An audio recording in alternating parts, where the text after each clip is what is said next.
Welcome from Iqbal industrial law services. आज का जो हमारा लीगल टॉपिक है वो है responsibility of the surety of accuse. देखिए, जब कोई बेल होती है, जमानत होती है, तो कोर्ट मुल्जिम को जमानत पर, श्योरिटी पर उसको रिलीज कर देती है और ये कहती है कि जब भी आपकी जरूरत पड़ेगी आपको कोर्ट में आना है। एक बंदा आपकी जिम्मेदारी लेता है, वो श्योरिटी कहलाता है। वो श्योरिटी कोर्ट में एक जमानत जमा करता है, जमानतनामे पे साइन करता है, अंडरटेकिंग पे, एफिडेविट पे कि मैं मुल्जिम को हर तारीख पे पेश करूंगा। अगर मुल्जिम नहीं आएगा तो उसका जिम्मेदार मैं हूं, मेरे खिलाफ कार्रवाई हो और मेरी जमानत जब्त कर ली जाए। जब आप जमानत देते हैं किसी मुल्जिम की तो आप रिस्पॉन्सिबल हैं। अब ये इंश्योर करते हैं कि कोर्ट का ऑर्डर को मानेंगे और जो श्योरिटी की टर्म एंड कंडीशन है उसको आप कंप्लाई करेंगे, क्योंकि उन्हीं टर्म एंड कंडीशन पर कोर्ट ने जमानत दी थी। चुनाचे उसके कंप्लायंस करना आपकी जिम्मेदारी है। आपकी जिम्मेदारी पर कोर्ट ने मुल्जिम को छोड़ा।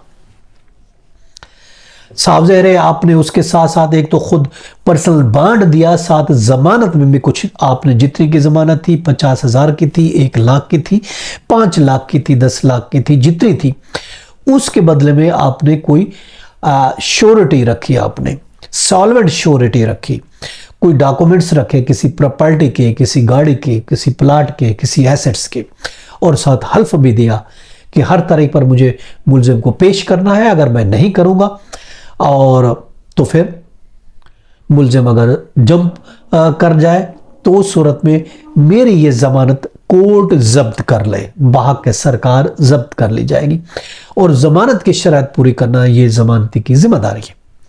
इसके लिए रूलिंग में PLJ 1990 क्रिमिनल कराची पेज 399। इसी तरीके से अगर कोई पैसे हैं या कोई जमानत है तो फिर कोर्ट वो जब्त कर सकती है और फोरफीट कर सकती है, वरना आपको मुल्जिम को पेश करना पड़ेगा। अगर मुल्जिम जंप कर गया, भाग गया, दौड़ लगा गया, जमानत लेके चला गया तो फिर ये आपकी जिम्मेदारी है, कोर्ट आपकी जमानत जब्त कर लेगी। आप चाहते हैं कि मैं आप जमानत से दस्तबरदारी, जी हाँ, आप जमानत से दस्तबरदारी भी कर सकते हैं कि मैं मजीद इसकी ज़मानत नहीं देना चाहता। आपके पास ये भी ऑप्शन है कि आप अगर चाहते हैं कि मैं ज़मानत से दस्तबरदार होना चाहता हूँ इस श्योरिटी से, तो आप खो सकते हैं। तरीक़ेकार ये है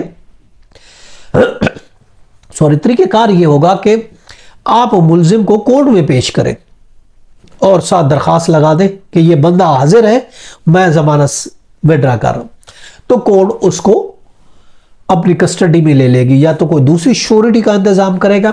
अगर किसी दूसरी जमानत का बंदोबस्त नहीं करता तो फिर कोर्ट उसको जेल भेज देगी।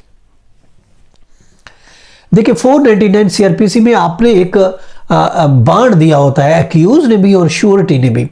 अब मुल्जिम जमानत पर रिलीज तब होगा जब साफ ज़ाहिर जमानती भी बांड देता है और एक्यूज भी देता है। अब अगर जब जमानत आप बांड दे देते हैं तो अंडर सेक्शन 500 CRPC के तहत उसको छोड़ दिया जाता है। अब अगर आपने वो जमानती बांड वापस ले लिया, आप कहते हैं मैं मजीद श्योरिटी नहीं देना चाहता, तो मुल्जिम को वक्त दिया जाएगा। अगर दूसरी श्योरिटी का अरेंज कर सकते हैं तो ठीक है, अदरवाइज उसको जेल भेज दिया जाएगा जब तक वो कोई दूसरी जमानत का बंदोबस्त नहीं करता।